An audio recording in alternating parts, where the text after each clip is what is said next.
All right. Peace and greetings, YouTubers. So, apartheid Elon has scammed the country, utilized your tax dollars to secure contracts for his private businesses, and bounced. Let's talk about it. Now, there are going to be those who say, oh no, Elon was brought on as a special government employee to kind of fix some of the issues within the government, and this was a position that was only going to last for 130 days, and legally he had to leave, and that day was May 30th, and that's why he's leaving. And I'm kind of like, you haven't been paying attention. This current administration hasn't really done a lot of things legally. So when we're talking about the law, that's not something that has really fazed them, because we've watched the courts tell this administration what they can and can't do. And does the administration listen? No, they do what they want to do anyway. So if Elon really wanted to stay, he could. But he doesn't really need to, because again, he's already secured the billions that he wants, and now he's out of here. And so he was able to successfully create a financial outlet for himself, aka Doge, and disguise it as accountability enforcement for federal agencies. And so he was able to run with that, and here we are. So let's really talk about it. One of the things that I've been saying on this channel since 2018, and this is even long before Elon decided that all of a sudden he was passionate about government fraud and waste. One of the things that many of the people who would like to run things differently in this country, one of the things that they've always wanted to do was, one, cement, deregulate, and privatize. Because understand, there is a lot of money to be made if you can privatize many of the agencies in the federal government and the services that the federal government offers. When we're talking about K-12 education and the tens of millions of children that need an education, if you can privatize that, think about the buku amount of money that can be made. Think about the crazy amounts of money that can be made if you privatize the U.S. Postal Service, if you privatize a lot of the agencies that regulate some of the rules that people have to abide by within some of the things like aviation and travel and food and all this different things like that, right? And so there had already been people working in the wings to try and start privatizing a lot of the federal government. A lot of this was already in Project 2025. This is before Elon showed up. Elon just also recognized that, hey, he has the resources to get in the door. Elon recognized that he could utilize the gullibility of Orange Man, because when it comes to Orange Man, all you got to do is tell him what he wants to hear and give him a compliment. He's going to let you in the door. And then you also add the fact that there are many Americans who love the idea of wealth and associate wealth and make it interchangeable with intelligence. And so there was already many people in America who love the idea of somebody like an Elon. You have to also understand, even though he's pretty much hated now by a lot of people, if we just backtrack 10 years, Elon was put on this pedestal of just greatness, right? They painted him to be the voice of reason. He was doing panel discussions at universities, and they sized up and gassed up everything about Tesla and SpaceX, and he was the face of innovation in the future. And so there were many who loved him. Let's be honest. He's catching the smoke now, but there were many who were definitely riding his coattails, because again, there are many people who see themselves within the wealthy population of the country and of the world. They feel that if they can have proximity to that wealth, or have that association, or just do the things that they do, they can have a piece of it too. And this is why we have a lot of people who read articles like, what billionaires eat for breakfast? What billionaires are doing at 7 in the morning? What kind of clothes do billionaires eat? What kind of shows do they watch? There are people who are obsessed, right? They love the idea of wealth, and they see somebody like Elon as somebody that they aspire to be. So let's get a little deeper, because the question becomes, why would somebody like an Elon, who, again, we watched his net worth grow from $800 million in 2008 to over $400 billion by the time we get to 2024. Why would somebody who's worth over $400 billion all of a sudden be so obsessed with the federal government and be so obsessed with wanting to, again, deal with fraud and waste? When, again, none of that would affect him, because he has so much money to the point where it doesn't make a difference between his today and tomorrow. Well, I think we have to have a bigger conversation. Elon was in trouble. Elon knows that the federal government pays out some serious money to companies and organizations that work to make society better, or that create things that make life a little bit more easier for the average everyday person. And so a lot of times when people start companies or nonprofits or corporations, they recognize that the federal government will give them subsidies and grants and throw money at them if they can work within the scope of what it is that their mission is, and it can benefit the people. And so Elon has been able, before the 2024 election, to secure over $38 billion in government grants and subsidies and funding for his private businesses. And so, like we said, this is how we were able to watch his net worth just skyrocket from, again, $800 million in 2008 to over $400 billion by the time we get to 2024. But then we get into that conversation of Elon got himself in trouble, right? By the time we get to January of 2025, Elon was facing nearly $2.37 billion in legal liabilities due to the investigations into his private businesses by nearly a dozen federal agencies. Why does that matter? Again, if he's worth nearly $400 billion, $2.37 billion should be like, oh, here you go, make it rain, enjoy. However, I think people need to understand that had some of these cases gone to the courts and certain things be done and there were punitive damages, this would affect whether or not some of Elon's businesses could even stay in operation in the United States. That affects his bottom line. That affects his money. Because again, let's talk about these investigations because this is going to tie into Doge and the all of a sudden effort to want to attack fraud and waste, when in reality the fraudster was right in your face. Let's talk about these agencies that were all investigating Elon before January of 2025. You have the Department of Labor. Under the NLRB, there was a complaint filed against SpaceX after 8 employees said that they were fired in retaliation for speaking critically of Elon Musk. In addition to that, the OFCCP, which is also under the Department of Labor, was conducting an audit of potential workplace discrimination. Then you have the over 300 complaints that were submitted to the Consumer Financial Protection Bureau about Elon Musk's Tesla practices, in addition to the fact that 66 of those complaints were just in the last year. The U.S. Agency for International Development, aka USAID, its Inspector General initiated a probe into Starlink satellite terminals provided to the government of Ukraine. Then we have the Department of Transportation, where the Federal Aviation Administration had several open investigations into Tesla. The FAA had recently ordered SpaceX to carry out a formal investigation into the loss of a Starship vehicle during a test flight, and also had previously ordered over $630,000 in civil penalties against SpaceX. You also have the Department of Agriculture, aka the USDA, where its Inspector General launched a probe into Elon Musk's Neuralink in 2022. There's also the EPA investigations into Tesla's violations of the Clean Air Act and hazardous waste laws at the company's automotive manufacturing plants in California.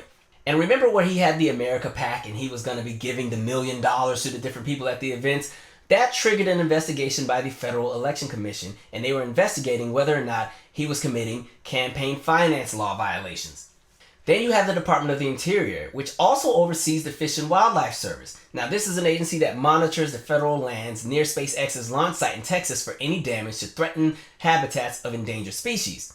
But it doesn't stop there. The Department of Defense also had an investigation. They had concerns that SpaceX had repeatedly failed to comply with federal reporting protocols aimed at protecting state secrets, including by not providing some details of Musk's meetings with foreign leaders, having reportedly triggered federal reviews by the Department of Defense, Office of the Inspector General, the Air Force, and the Pentagon Office under the Secretary of Defense for Intelligence and Security. The Air Force also had recently denied Musk high-level security access, citing potential security risks associated with Elon Musk. You also had a lawsuit filed in 2023 by the Department of Justice against SpaceX for allegedly discriminating against asylees and refugees in hiring. They also would open investigations into whether Tesla had been candid in describing the features of their vehicles. You also had a lawsuit from the Securities and Exchange Commission, aka the SEC.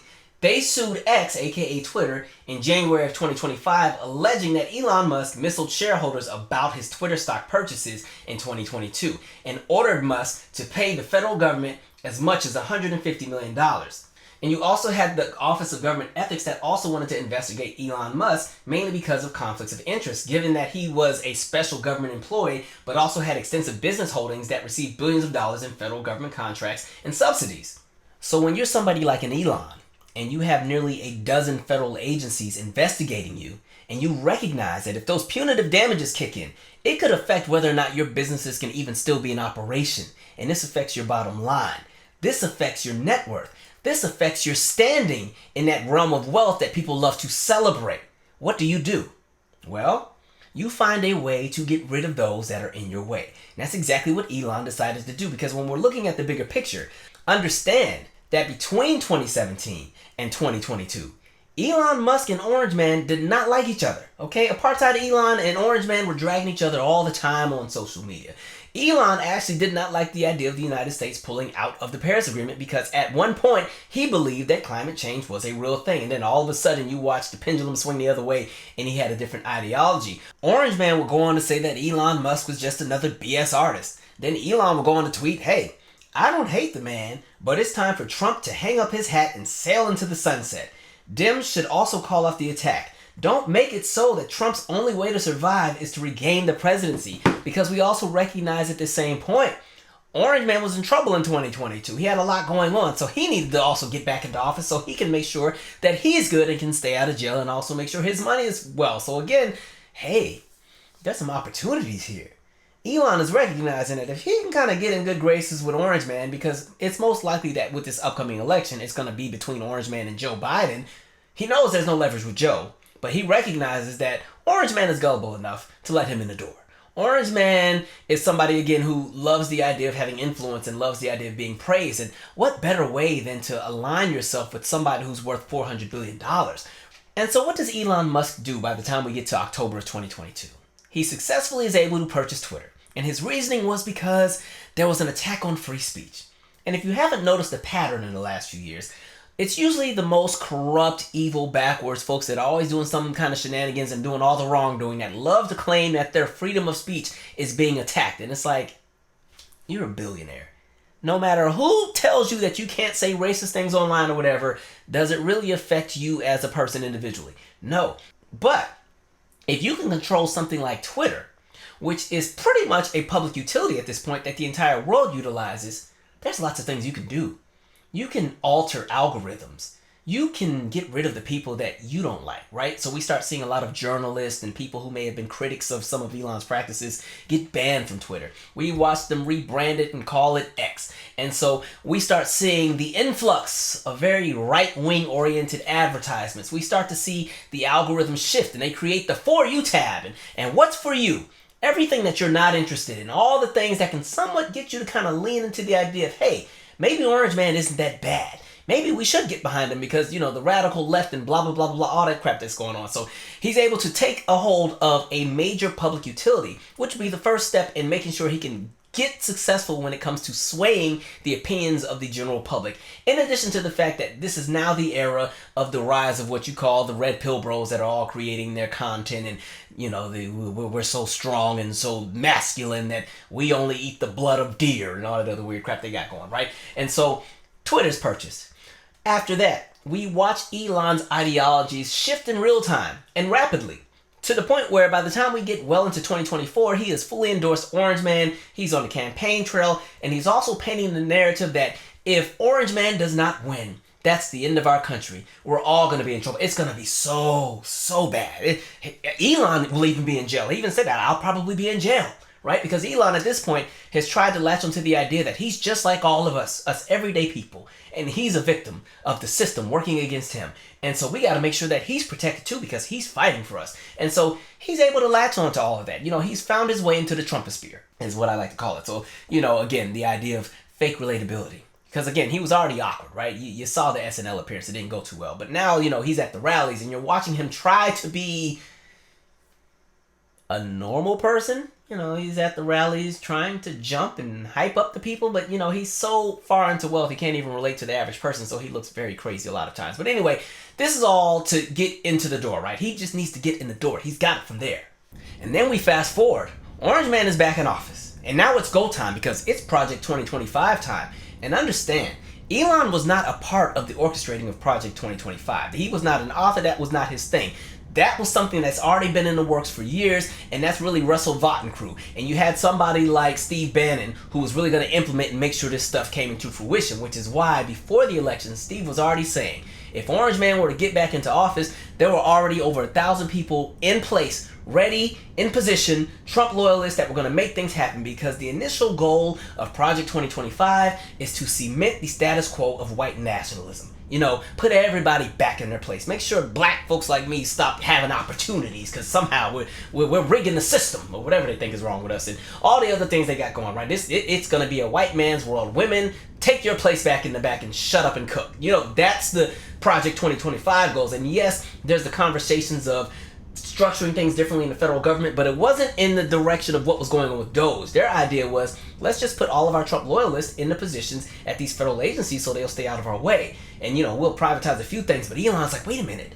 You know, because Elon loves to latch onto things that are already established and take credit for them, like we've seen with Tesla and SpaceX. And so all of a sudden, Elon is like, oh, guys, wait. There's things I need to jump into. This is kind of like when people are planning a party and everybody has tasks. Some people are going to do the invites. some are going to do the drinks, some are going to do the food. Some are like, I can help with the decorations. Elon was like, well, I can help with the federal agency management. I'm going to do that. And then out of nowhere, boom, here comes Doge. And what does Elon do, right? He runs the idea of Doge on, there's all of this fraud and waste and corruption in the federal government, and it's affecting you and I, the average everyday person. And so somehow he's able to convince millions of Americans to think that there's all of this fraud in the federal government, and we need to go and chop all this stuff down and everything, because man, it's going to be crazy out here. And if we can do that, we can save so much. I mean, upwards of $2.5 trillion. That's how much fraud and waste is going on in the federal government. And I alone can be the person to fix it. And so again, somebody like a Steve Bannon and crew, they weren't really focused on that. Again, they were trying to make sure they could control everybody. That was their focus. You can't tell me somebody like a Steve Bannon knew what a USAID was. He don't care about no crap like that. So they're like, okay, Elon, y'all do whatever you want to do. And Vivek was supposed to be in that, but Vivek talked too much and messed up. So they pushed Vivek on out, right? Now he's running for governor of Ohio, which he will lose. But anyway, so you have all that going on. And what's also interesting is Elon and Steve Bannon don't get along. Steve is like, Orange Man, what's the issue here? Like, you and I were supposed to do this with the Russell dude, and you didn't let Elon come in here. He's in the way. So you saw the back and forth between Steve Bannon and Elon and what they had going, because, again, Elon does not care about the idea of, changing history curriculums and, women's reproductive. He don't care about none of that crap. Again, Elon is trying to make sure that his money ain't affected. He just needs to get into them agencies and change stuff around. That's his thing. And so, boom, here comes the Department of Government Efficiency. I said, wow, name Doge just like the crypto coin and just hiding in plain sight. And so, boom, he jumps in there, pretends that all of the work that he's doing is to save money for the average American. We're all going to be so rich by the time he gets out there. We're going to be living large, because the amount of fraud that's out there, when they come into that $2.5 trillion, I mean, it's going to just rain in our pockets, y'all. We are about to all be driving Bentleys and eating caviar for breakfast, right? And so, and the crazy thing is, he's able to get so many people to buy into it because, again, there are many people in America who love the idea of wealth and love the idea of associating intelligence with wealth. And so there are so many where, again, you get Orange Man and Elon together. Remember when Orange Man ran for office the first time, there were a lot of people who were like, he's a billionaire, he can make all of us rich. He's a blue-collar billionaire like us. We all, and then you add in the racism and everything else. But the main thing, because let's be honest, had Trump been a working class American who ran in 2015, he would have never made it through the door. Anyway, so all of that happens, and so the goal was, we're going to save $2.5 trillion. What do? They get in there and just start chopping everything. And again, because Elon is going to be this special government employee and has 130 days, they need to move rapidly. They need to move quick. So there's not going to be a whole lot of thought process. They're just going to go in there and do everything. And you see him with the chainsaws. And who do you think he goes after first? The main agencies that really caught it were, again, those dozen agencies that we went over that were investigating him. And so, boom, all of a sudden, we're going after the EPA. We're going after USAID, to the point where they don't even exist anymore. We're going to go after all these different agencies and just start gutting and cutting. There's no long-term strategy. Understand that rifts, or what you call reduction in force, has always been a thing. The Clinton administration, they had some rifts when he came into office, but it was something that was spread out over the span of 2 or 3 years. So people didn't just go to work and all of a sudden their badges didn't work and now they're walking home and not allowed to go to their offices anymore. There was no such thing as just firing people on the spot randomly and just not even looking at things. A lot of these federal agencies, they've gotten rid of the HR teams and the acquisitions teams, and they've gotten rid of all these essential positions. They didn't think any of this out. Just get rid of who you can get rid of. Get rid of the people who are going to stand in the way of Elon making his money. And that's been the goal. And so now where does that leave us? Well, we have over 260,000 federal employees who have lost their jobs. Not because they did anything wrong, but just because they merely existed. And there are many people who like to paint a lot of the federal government employees as either some super elite group of folks who are making your life harder, when in reality, a lot of these services that people depend on or benefit from, they're made possible by the work of those in these federal agencies. So when you want to get your passport so you can go to whatever country and go on your cruise, what agency do you think was making sure that that could happen and that you could get your passport expedited in 2 weeks if you needed to rush one, right? When it comes to conversations around healthcare and everything, These are the people that were making life somewhat easier in a country that's already hard to live in. And so now we have all these canceled contracts, and you have so many things that have been gutted and cut. You have education grants that have been chopped down, right? Cancer research, cut. Lupus research, cut. Sickle cell research, cut. Research into infectious diseases that could lead us into the next pandemic, cut. Programs for working class families, cut. Things around infrastructure, things that were already passed, cut. Conversations around even the National Weather Service, just as we're in the peak of tornado season and getting ready to jump into hurricane season, cut. Job Corps, cut. Y'all don't even want people to have jobs. Those who were trying to get an extra leg up to do a little bit better in life might have had a rough start. Don't worry about it. That's cut. Cuts to national security, cuts to healthcare, cuts to environmental protections. Hell, even cuts to Head Start. There are cuts to literally everything. And none of this was thought out. This was all very throw the hammer, move now, do it all. Because again, Elon has 130 days to get this done. So they just got to jump up in there. And one of the saddest aspects is even when you look at something like the gutting of USAID, the results already globally have led to the death of over 300,000 innocent people who were depending on that aid, that food, that medicine that the United States had already promised to a lot of these nonprofits that were trying to do good in the world as a result of people who have been collateral to imperialism. And one thing to also understand, as they make all these cuts and fire these employees and get rid of these contracts, and this money that they're saving, this is not money that's magically flowing into a magical pot of American wealth where you'll be at lunch and you'll get a notification from your bank app that says, ding, you just received $600 because Doge just saved you some money. This is not Geico. First of all of that money was already line itemed by Congress and voted on last year. That's money that was already allocated and approved, and it's already been out there. That money goes back to the agency if it's pulled or cut. It doesn't go into some magical account. So none of us are seeing any of that, by the way. I just want people to understand that. That money goes back to the agency, and unfortunately the agencies are now in limbo where they can't even do anything with it, because like we said, many of these agencies, their HR departments have been yanked, some of their budget offices have been, yanked or chopped down, the acquisition offices have been yanked and chopped down. So that money is not magically flowing into your pocket.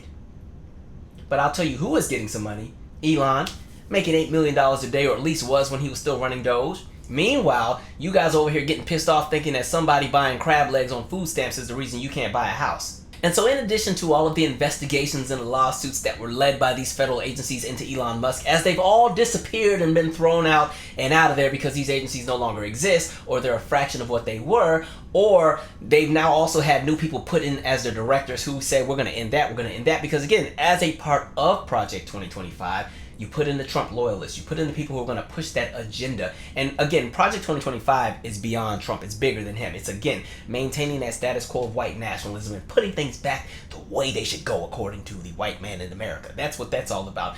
And so, yeah, you have all of that. And so with all of these cuts, who also made a bunch of money, right? As we've gotten rid of all these contracts and yanked all these different things, Elon was able to secure many of these federal contracts that were pulled from other agencies. So again, $5.9 billion for SpaceX. Starlink alone will be eligible for $42 billion in grants to provide broadband services in rural areas, something that was already established with other agencies and businesses where, again, those contracts have been pulled, and we're just going to give it to Starlink. Billions in new grants from the Department of Defense to Elon's businesses. $2.4 billion from the FAA. Remember how they were talking about Elon was going to find a way to kind of take over air traffic controlling and he'll let his companies manage it? This is what we're talking about. Elon is lining his pockets at your expense and your safety. And then the craziest part in all of this, when Doge was initially crafted and thought of, Elon was like, hey, because of just all of the fraud and the waste and the corruption in the federal government, and they don't know how to streamline their money, I'm going to go in there, and by the time my team is done, Americans are going to save so much money, right? There's going to be upwards of $2 trillion in savings just from all the cuts that I'm going to go in there and do, because that's just how unorganized the federal government is. And then we watched that promise of $2 trillion in savings drop down to $1 trillion. Then they're like, okay, you know what? We bit off a little bit more than we can chew. Okay, well, really it's going to be $150 billion, but that's still going to be some savings. And then in reality, when we're talking about what has actually been confirmed, the savings has been $63 billion. That doesn't take into account all of the money that has been spent in litigation with lawsuits and all of the money that's still going to have to be paid to people that have done what you call like the voluntary resignation, where they would get a little lump sum. Some people were going to get paid through September. Some people were getting upwards up to $25,000 payouts, when in reality it was more like $13,000, because by the time you pay the taxes on it and everything else like that, that's what you might get. But again, it was upwards of that. You might not even get that. And so cut through all of that, $63 billion. Now, so we've gone from $2 trillion to $63 billion. You know what this is like? This is like when they have those big 4th of July fireworks shows, and you go out with the family and you done spend all day looking for parking because you done went downtown to see this fireworks show. It was supposed to be 80 degrees, but really it's like 60. Everybody cold because nobody got a jacket, and that 60 is now dropping down to 45, and the baby crying, everybody hungry, and you're ready for this fireworks show because it's supposed to be a spectacular, just pow, pow, pow, pow. And then when it's time for the show, somebody comes out with a little sparkler, talk about America. Freedom. That's what this is right now. That's how silly this looks. And again, what makes it even crazier, if they really, really wanted to save money and cut down on the deficit and wasteful spending, we wouldn't be talking about this big, beautiful bill right now, which, again, that's another thing. Because, again, why go out of your way to, again, ensure that the super rich get additional tax cuts? That money that's going to the tax cuts for the super rich could have gone against the deficit. If we really want to have that conversation, they were already getting a cut because they were already going to extend the Paul Ryan tax cuts anyway. This big, beautiful bill is an extension of that Paul Ryan tax cut with more added. But wait, there's more. Like, that's what that bill is. And so it's like, I kind of don't want to hear that aspect. And what's even crazier, even before the election, because a lot of the elements of what's in that big, beautiful bill were already talked about before the election. And it was already established by the Congressional Budget Office that, hey, this is going to run upwards of nearly $5 trillion in deficits to the United States economy, okay? $4.6 trillion over 10 years. And so folks already knew. And Elon can't sit here and pretend he didn't know that the House was going to vote on that nonsense, because he saw those figures. He knew what was up. So this idea of, oh my God, I'm so disappointed in Congress with voting for this big, beautiful bill because this goes against all the work of Doge. You knew what was on the table. You knew this whole time. But again, Elon is lining his pockets, making sure those investigations disappear, and bouncing. It has nothing to do with caring about the average everyday person, but so many people were blinded by the nonsense. And what makes it even crazier, then you add in the conversation of tariffs. Orange Man was convinced that, we put in these tariffs and that's going to make up for the difference, and that's going to pay for the big tax cuts for the rich and why your Medicare and everything else might be on the line. When in reality, those numbers still don't add up. So even if the tariffs would be successful, that would only contribute a maximum of maybe $3.1 trillion to the economy, but that would still leave us in upwards of a $2.4 trillion deficit. So when it's all said and done, everybody's playing in your face. Every last person. And then on top of that, there's already all the nonsense going on behind the scenes. There's been tons and tons of reports about infighting between Elon and the White House folks and Stephen Miller and this, that, and the third. Then we get this press conference and Elon looks high as a kite. I'm not even sure if he knew what day of the week it was, and it doesn't help. I see that eye. Somebody done popped him good. They kind of missed a little bit. They didn't get the full socket. They kind of got the side. It looks like it kind of hit the side and grazed, but it did enough damage. Something's going on over there, and now you're seeing the reports that Stephen Miller's wife is leaving the White House and going with Elon. I said, oh, okay. Yeah, this is starting to turn into a Tyler Perry movie. A mess. They decided that the super rich and billionaires continuing to get federal handouts from the government was more important than making sure that the working class and the middle class would be okay in this ever-changing economy and in this ever-changing global landscape.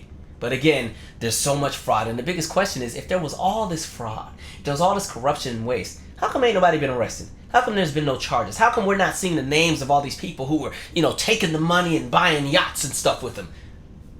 I don't know, probably because that's the actual billionaires that are getting all the contracts that have just been yanked and pulled by the agencies, right? So, nonsense. And the other aspect, it's just crazy how easy it was for something like this to go down to the point where your entire government has been compromised. And it was so easy for a bunch of billionaires to somehow paint the idea of them being held accountable as a bad thing and them being the victims of a system that's screwing them over, when in reality, the system worked in their favor because they're filthy rich. It's the rest of us over here nickeling and diming and trying to stretch it to make it happen. And so somehow, people got bamboozled. Make that make sense. Anyway, we'll see how this unfolds. As far as Doge is still a thing even though Elon has stepped out. Now the orchestrator of Project 2025 is taking over Doge, so we'll kind of see what happens with that. it's just all wild. It's just crazy. I do feel a lot of the people in these positions of power are definitely compromised, and not just compromised for greed, but compromised by outside entities with different countries that have an interest in kind of destabilizing what's left of the United States. And because there are so many who are gullible, and there are so many who have rage and hatred for all these different groups of people in the country, it's easy for people to turn a blind eye to the actual corruption because they want to blame working class and poor people and black folks and brown folks and everybody else for all of their problems, and that's the problems with America. So they'll focus on that and not really focus on the bigger issues at hand. So hey, good luck with getting your passports, and good luck with whatever else it is that you may possibly depend on that comes from a federal level, because it might not be here anymore. But hey, share your 2 cents. I'm out. By the way, for those who are going to come in here and try to argue me down, I said what I said. Elon disciples, your boy screwed you over. Get over it. Take a red pill and go do whatever y'all normally do. Anyway, I'm out. Share your 2 cents. Subscribe.